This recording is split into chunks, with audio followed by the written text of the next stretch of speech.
إن الحمد لله نحمده ونستعينه ونستغفره ونعوذ بالله من شرور أنفسنا ومن سيئات أعمالنا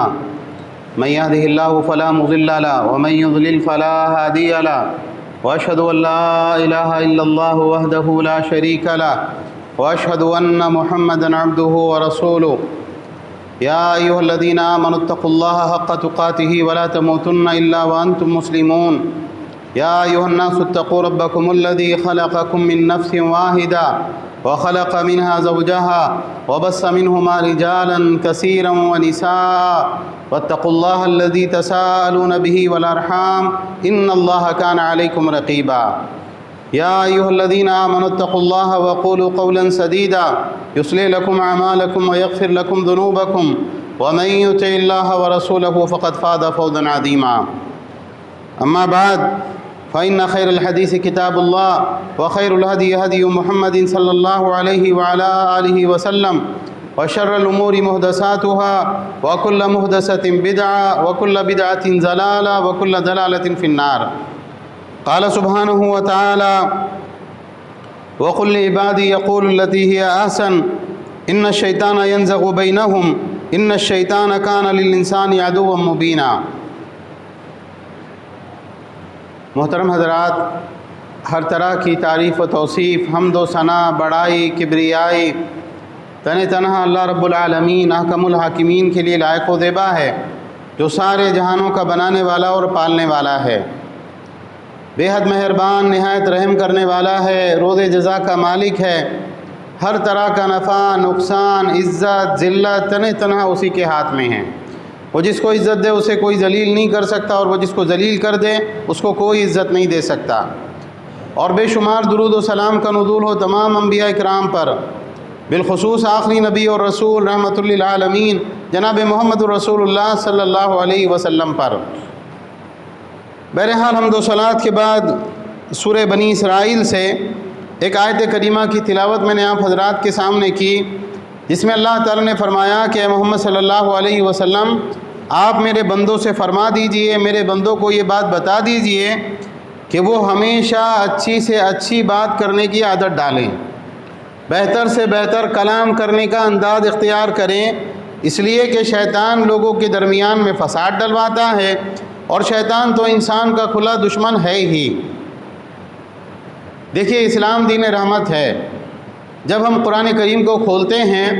تو قرآن کریم کی شروعات کہاں سے ہوتی ہے؟ الحمدللہ رب العالمین الرحمن الرحیم۔ تمام تعریفیں اس اللہ کے لیے جو سارے جہانوں کا پالنے والا ہے اور بے حد مہربان، نہایت رحم کرنے والا ہے۔ اللہ کے نبی صلی اللہ علیہ وسلم کا تعارف اللہ نے ہم کو قرآن میں کیا دیا کہ نبی صلی اللہ علیہ وسلم کون ہے؟ حریص علیکم بالمؤمنین رؤوف الرحیم، مسلمانوں کے نفع کے بڑے خواہش مند ہیں اور مسلمانوں کے لیے رافت اور رحمت اپنے دل میں رکھتے ہیں، بڑے مہربان اللہ کے بندوں کے اوپر وہ ہوا کرتے ہیں۔ تو اسلام دین رحمت ہے، اور اللہ کے نبی صلی اللہ علیہ وسلم نے فرمایا ارحموا من فی الارض یرحمکم من فی السماء، جو زمین کے اوپر ہے تم ان کے اوپر رحم کرو، آسمان والا یعنی اللہ رب العالمین تمہارے اوپر رحم کرے گا۔ تو رحمت کے جو تعلیم ہم کو دی گئی کہ ہم لوگوں کے لیے مہربان ہوں، ہم لوگوں کے لیے شفیق ہوں، ہم لوگوں سے محبت کرنے والے ہوں، اس رحمت کے تقاضوں میں سے ایک تقاضا کیا ہے کہ ہماری زبان سے، ہمارے انداز سے، ہمارے بول چال سے، ہمارے ہاتھوں سے، ہماری آنکھوں کے اشاروں سے، ہمارے کسی بھی قول و فعل سے ایسا کوئی عمل ہم سے صادر نہ ہو جس کی وجہ سے کسی کا دل دکھے، کسی کو ہماری ذات سے تکلیف پہنچے۔ ایک مسلمان کو اس کا بہت خیال رکھنا چاہیے۔ یہ اسلام کی تعلیم ہے۔ یہ قرآن کریم میں مختلف اسلوب میں، مختلف انداز میں بار بار ہم کو سکھایا گیا ہے۔ وَقُولُوا لِلنَّاسِ حُسْنًا، لوگوں کے ساتھ بہتر بات کرو، اچھی بات کرو، خوبصورت بات کرو۔ اور سورہ بنی اسرائیل کی جو آیت میں نے تلاوت کی، جو آیت نمبر 53 ہے، اس میں اللہ تعالیٰ فرما رہے کہ آپ کہیے میرے بندوں سے کہ وہ بات کیسی کریں، احسن بات کریں، یعنی یہ حسنہ سے بھی آگے کا مرحلہ ہے، بہتر سے بہتر بات، اچھی سے اچھی بات۔ کیوں؟ اس لیے کہ شیطان موقع کی طاق میں ہے، آپ سے کلام کرنے میں، بات کرنے میں تھوڑی سی کوتاہی ہوگی، وہ آپ کے اور آپ کے بھائی کے دل کو آپس میں بگاڑ دے گا اور آپس میں دشمنی کا بیج وہاں پر بو دے گا۔ ہم اس کا خیال نہیں رکھتے۔ ہماری بہت سی باتیں ایسی ہیں جس کی وجہ سے ہمارے گھر والوں کو تکلیف پہنچتی ہے، بہت سی مرتبہ ہمارے اپنوں کا دل دکھتا ہے، ہماری بہت سی باتیں اور بہت سے کام ایسے ہوتے ہیں جس سے ہمارے قریبی دوست احباب متاثر ہوتے ہیں۔ بعض مرتبہ ہماری کسی ایک جملے اور ایک بات کی وجہ سے ایک کافر اسلام لانے سے رک جاتا ہے کہ مسلمان ایسے ہوتے ہیں، اب مجھے اس دین کو قبول کرنے کی کوئی ضرورت نہیں۔ ایک گمراہ آدمی ہوتا ہے جو شرک اور بدعات کی دلدل میں دھسا ہوا ہے، اور ہم ایک بات ایسی کہتے ہیں جو اس کے دل کو توڑ دینے والی بات ہوتی ہے۔ وہ کہتا ہے صاحب میں جہاں پہ ہوں نا بہت اچھا ہوں، مجھے قرآن و سنت کی طرف آنے کی کوئی ضرورت نہیں، آپ کا انداز میں نے دیکھ لیا، اب میں جہاں جس منہج پہ ہوں اور جہاں جس جگہ ہوں میں وہاں پر بہت اچھا ہوں، اب مجھے آپ کی طرف آنے کی کوئی ضرورت نہیں ہے۔ کیا وجہ ہوتی ہے؟ ہر جگہ جو ہے بہت بنیادی وجہ جو ہوتی ہے وہ ہماری زبان ہوتی ہے، ہمارے جملے، ہمارے طنز کے تیر، ہمارا کسی کو تانا دینا، ہمارا کسی کی جو ہے پرانی باتوں کے اوپر اس کو آر دلانا۔ اللہ کے نبی صلی اللہ علیہ وسلم نے یہاں تک فرمایا کہ اگر کوئی شخص تم کو کسی ایسی بات کے اوپر تانا دے رہا ہے جو تمہارے بارے میں جانتا ہے، خبردار اس کو اس بات کے اوپر تانا مت دو جو تم اس کے بارے میں جانتے ہو۔ آپ اگر غور کریں سورہ یوسف قرآن کریم میں پڑھیں، سورہ یوسف میں اللہ کے نبی حضرت یوسف علیہ السلام کا جو پورا واقعہ ہم سب جانتے ہوں گے تقریباً۔ بھائیوں نے، باپ بہت محبت کرتا تھا تو کہا باپ ہمارے چھوٹے بھائی سے محبت کرتا، ہم جوان ہیں، پہلوان ہیں، ہم سب کام کر سکتے ہیں، اور باپ چھوٹے بھائی کو ہی چاہتا ہے، تو کیا کرو اس کو اٹھا کے اس کی جان لے لو، مار دو اسے۔ کہ نہیں مارنا بہت بڑا اقدام ہو جائے گا، ایسا کرتے ہیں اٹھا کے کسی سوکھے کنویں میں ڈال دیتے ہیں، وہاں سے کوئی راہ چلتا مسافر اٹھا کے اس کو لے جائے گا۔ باپ کی آغوش سے نکال کر یوسف علیہ السلام کو کنویں میں پھینک دیا، وہاں سے یوسف علیہ السلام غلام بنا کے بیچے گئے مصر کے بازار میں، وہاں سے جو ہے طرح طرح کی مشقتیں برداشت کی، اس کے بعد جیل خانے میں گئے، پھر اس کے بعد اللہ تعالیٰ نے عزت اور نبوت عطا فرمائی، اور کیا ہوا؟ مصر کے بادشاہ بنے۔ جب بھائی آئے، جو وہ قصے کا اختتام ہے قرآن کریم میں، آپ سورہ یوسف میں پڑھیں کہ اللہ نے بھائیوں کو شرمندہ کیا، اور ان کو معلوم ہوا کہ یہی یوسف ہے جن کے اوپر ہم جھوٹے الزام لگاتے رہے پہلے بھی، اور آج بھی ہم نے ان کے اوپر الزام لگایا۔ تو جب ماں باپ آ گئے مصر سے، فلسطین سے مصر، اور یوسف علیہ السلام اپنے بھائیوں کے ساتھ میں ہیں، تو یوسف علیہ السلام اس وقت میں کہتے ہیں کہ وَقَدْ أَحْسَنَ بِي إِذْ أَخْرَجَنِي مِنَ السِّجْنِ وَجَاءَ بِكُم مِّنَ الْبَدْوِ مِن بَعْدِ أَن نَّزَغَ الشَّيْطَانُ بَيْنِي وَبَيْنَ إِخْوَتِي إِنَّ رَبِّي لَطِيفٌ لِّمَا يَشَاءُ إِنَّهُ هُوَ الْعَلِيمُ الْحَكِيمُ، کہ اللہ تعالیٰ کے میرے اوپر بڑے احسانات رہے۔ اللہ تعالیٰ کا میرے اوپر یہ بھی بہت بڑا احسان رہا کہ اللہ نے مجھے جیل خانے سے چھڑایا، جیل خانے سے چھڑا کر حکومت کے تخت کے اوپر بٹھایا، یہ اللہ کا میرے اوپر بڑا احسان ہے۔ اور آپ لوگوں کو صحرا سے یہاں میرے پاس شہر کے اندر اللہ تعالیٰ لے کر آیا، میرے سارے بھائی میرے پاس جمع ہیں، میرے ماں باپ میرے پاس جمع ہیں، یہ اللہ کا بڑا احسان ہے میرے اوپر۔ اور اس کے بعد میں کہ شیطان نے میرے اور میرے بھائیوں کے درمیان میں فساد ڈال دیا تھا، اس کے بعد میں بھی اللہ نے وہ جھگڑا ختم کرایا اور ہم سب ایک ساتھ جمع ہوئے۔ بے شک میرا رب جو چاہتا ہے نا اس کے لیے بہترین تدبیر کرنے والا ہے، بے شک وہ بڑا علم والا اور حکمت والا ہے۔ یہ آیات میں علماء کہتے ہیں کہ آپ یوسف علیہ السلام کے کلام کے انداز کو دیکھیے۔ یوسف علیہ السلام یہ بھی کہہ سکتے تھے کہ اللہ کا میرے اوپر بڑا احسان ہے کہ اللہ نے مجھے کنویں میں سے نکلوایا جہاں تم ڈال کے آئے تھے۔ لیکن بھائیوں کو کیا لگتا؟ یوسف تانا دے رہے ہیں ہمیں، ہم پر طنز کر رہے ہیں کہ ہم نے ان کے ساتھ میں ایسا سلوک کیا، ہماری غلطی ہم کو گنا رہے ہیں۔ تو یوسف علیہ السلام نے کنویں کا تذکرہ نہیں کیا، جیل خانے سے نکلنے کا تذکرہ کیا۔ اور یوسف علیہ السلام نے یہ نہیں کہا کہ تم بڑے بھوک اور پیاس کی حالت میں تھے، کیونکہ قحط کا زمانہ تھا اور بھائی غلے کے لیے ان کے پاس میں آئے تھے،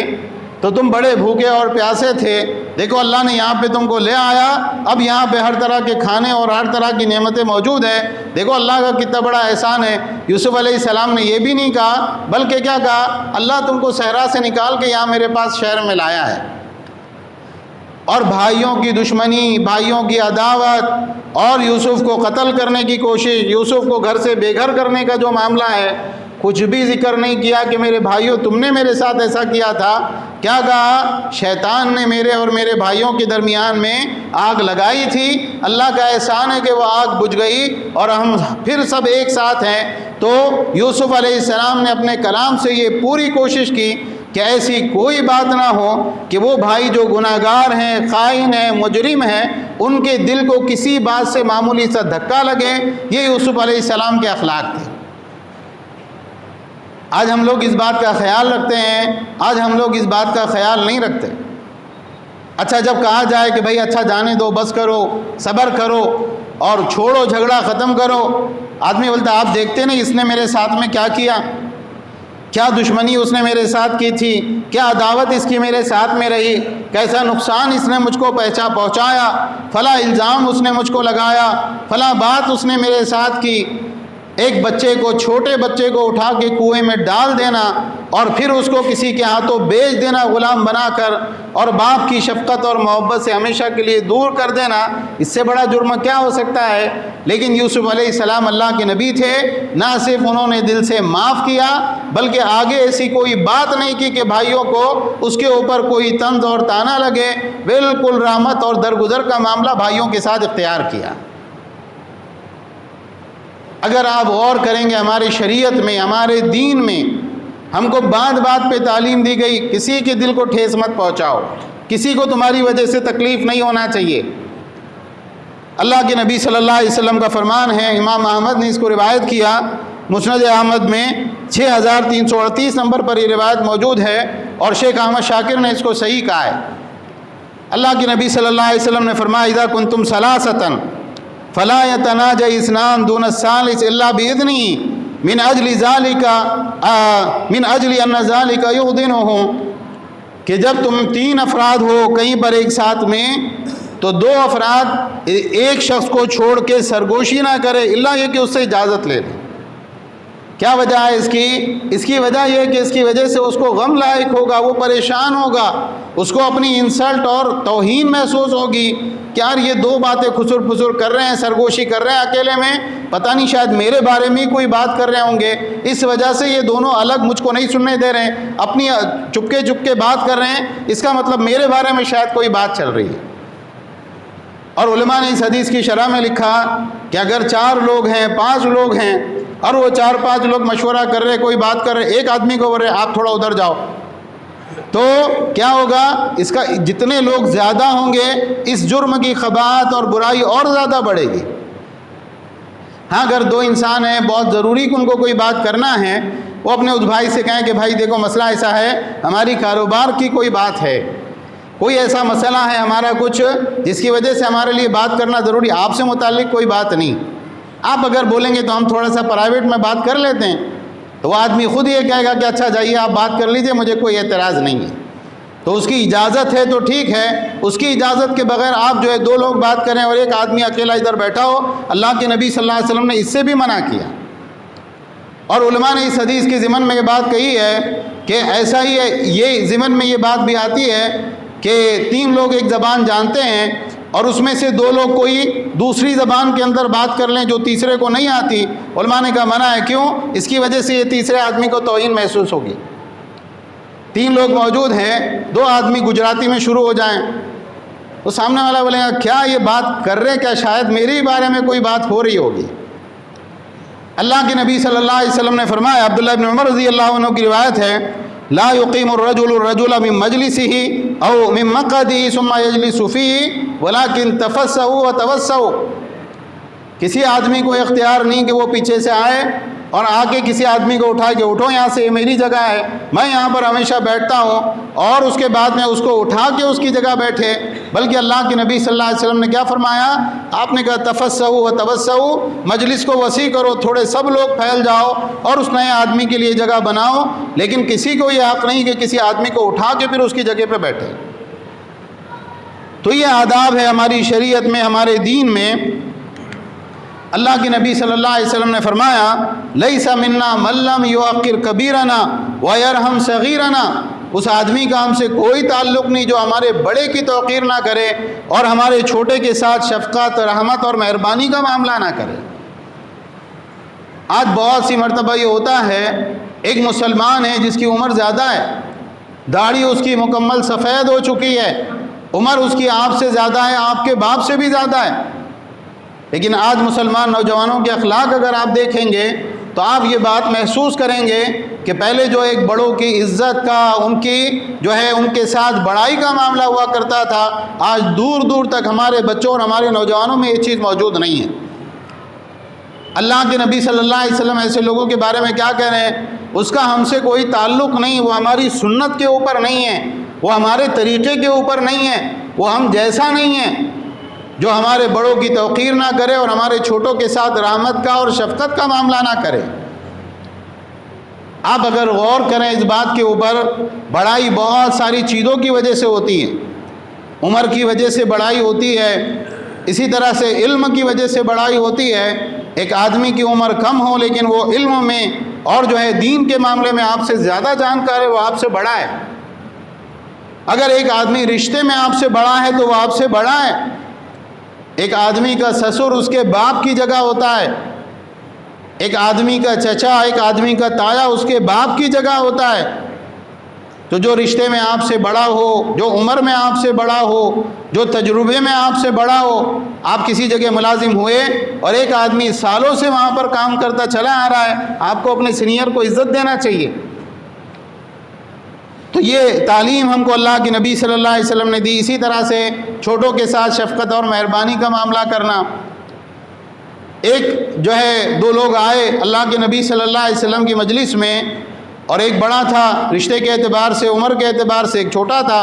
تو وہ چھوٹا آگے بڑھ چڑھ کے بات کرنے لگا۔ اللہ کے نبی صلی اللہ علیہ وسلم نے کہا نہیں، ایسے نہیں، بڑے کو موقع دو، بڑے کو بات کرنے دو۔ تو پھر بڑے نے آ کر اللہ کے نبی صلی اللہ علیہ وسلم کے سامنے وہ بات کہی۔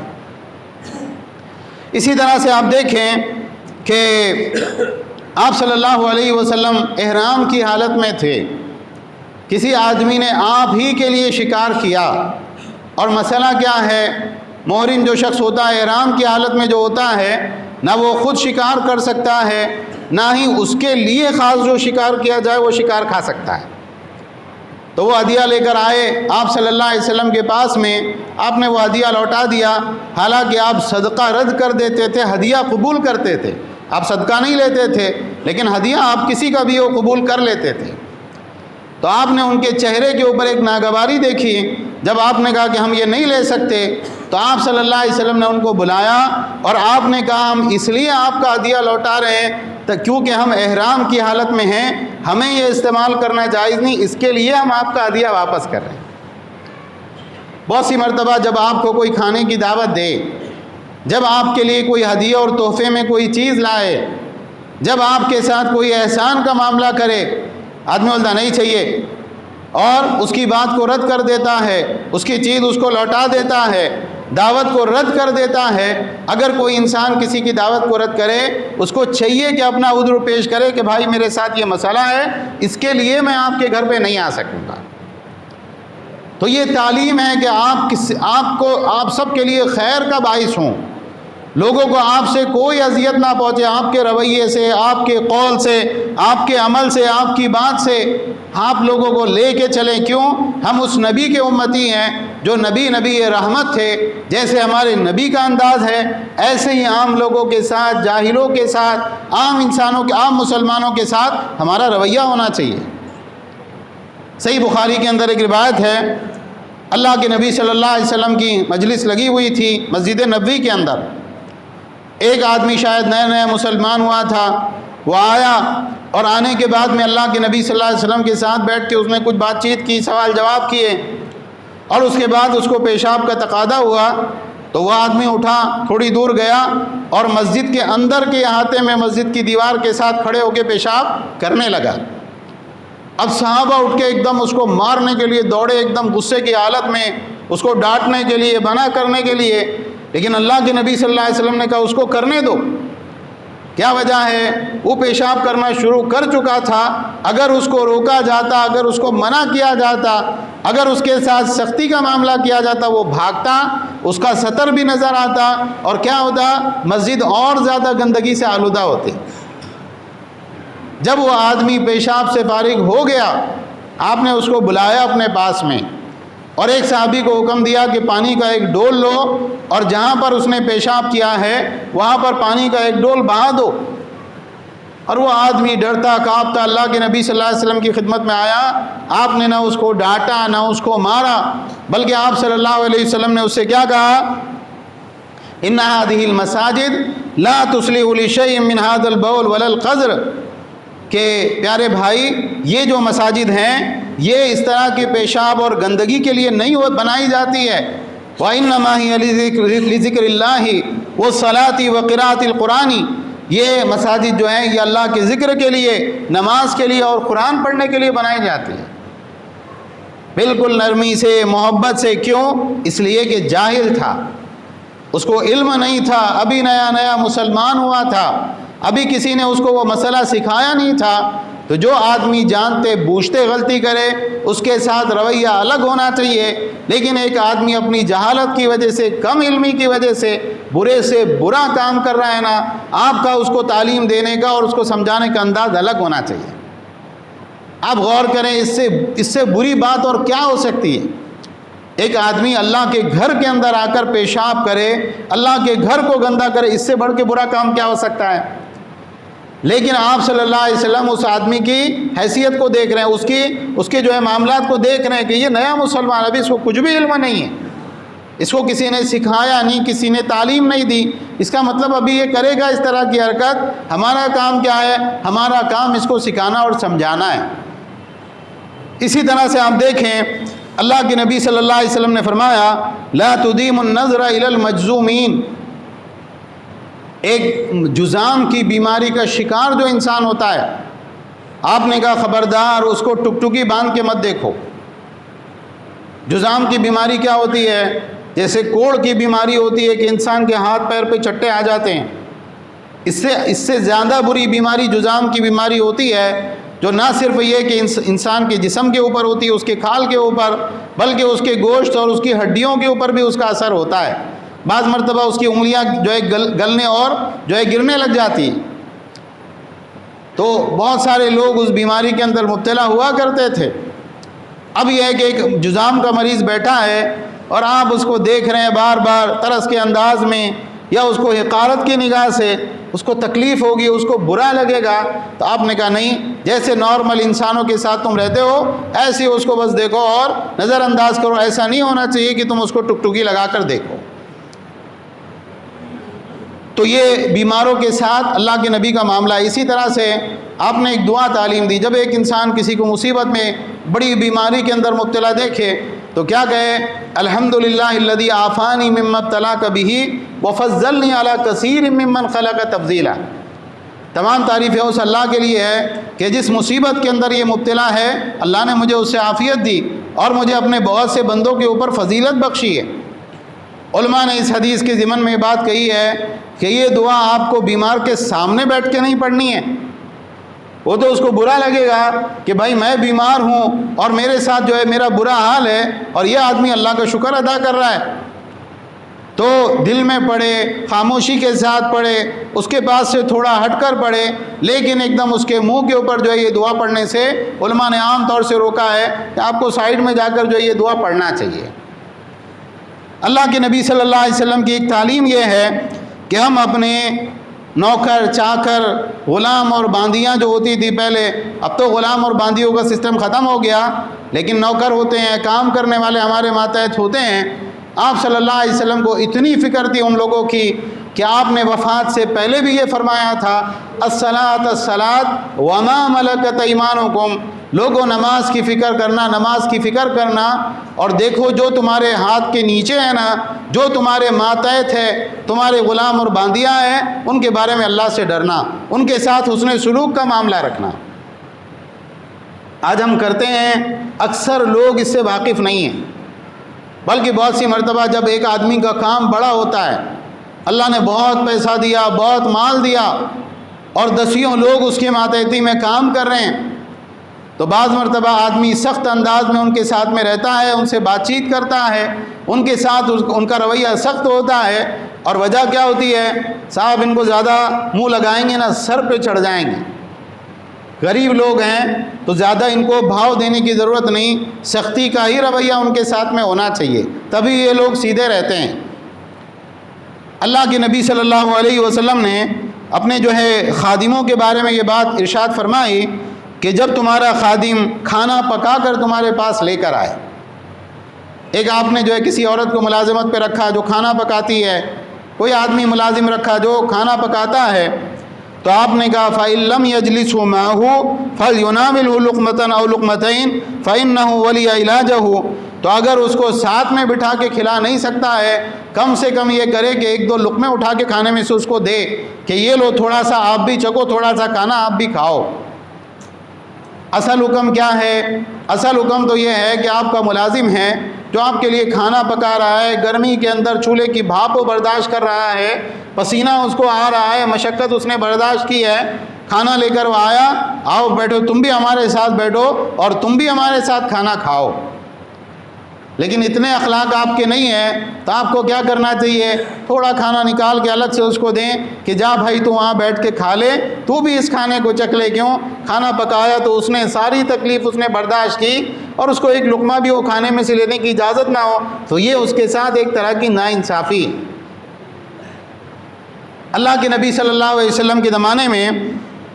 بعض لوگوں نے کسی میت کو برا بھلا کہا،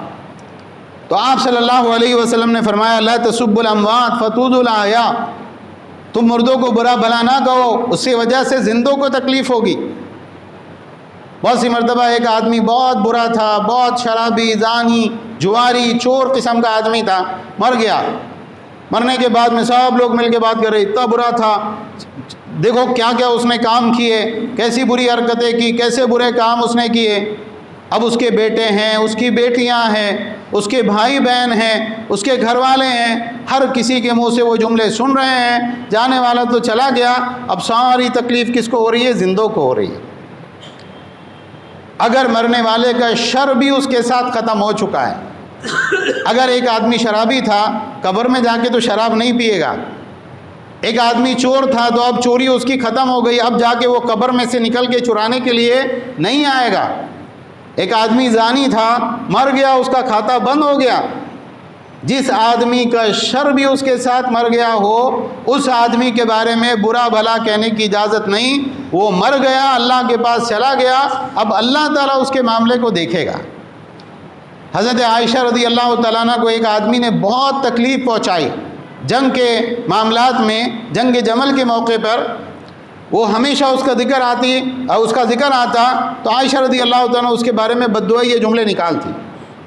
ایک مرتبہ انہوں نے اس کو برا کہا، ایک صاحب نے جو ساتھ میں تھے انہوں نے کہا ام المومنین اس کا انتقال ہو گیا، انہوں نے فوراً استغفر اللہ پڑھی اور اس کے بعد آئندہ اس کے خلاف بات کرنے سے رک گئی۔